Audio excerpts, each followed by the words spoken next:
السلام علیکم ورحمۃ اللہ وبرکاتہ۔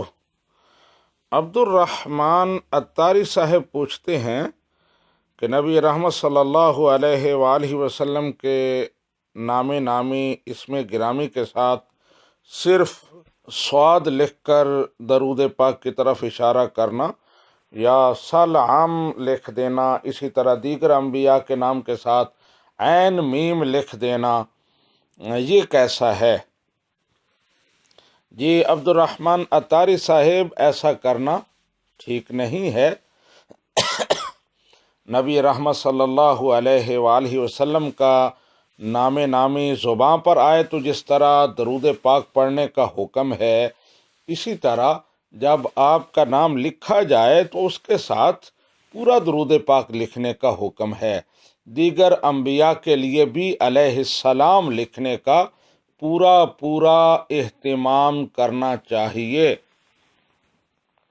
بعض فقہا نے تو اس پر بڑا سخت حکم لگایا ہے۔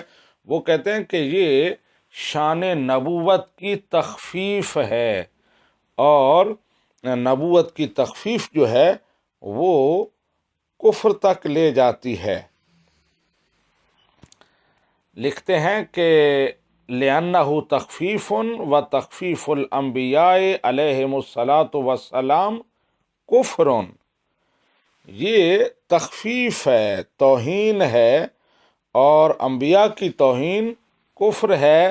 لیکن ساتھ یہ لکھا ہے کہ مقید بقصدہ، فہو مقید بقصدہ، یہ اس کے قصد اور ارادہ کے ساتھ مقید ہے۔ اگر اس کا ارادہ توہین کا ہو تو ظاہر ہے یہ کفر ہے، اور اگر ویسے ہی لاپرواہی کی وجہ سے ایسا کر گیا تو پھر بھی اچھا نہیں کیا، اسے اس سے پرہیز کرنا چاہیے اور توبہ کرنی چاہیے، اور آئندہ ایسا نہیں کرنا چاہیے۔ جب بھی نبی رحمت صلی اللہ علیہ وآلہ وسلم کا نام نامی لکھے، پورا درود پاک لکھے، بار بار اگر نام کا تکرار ہو تو بار بار درود پاک لکھنے میں اکتاہٹ محسوس نہ کرے۔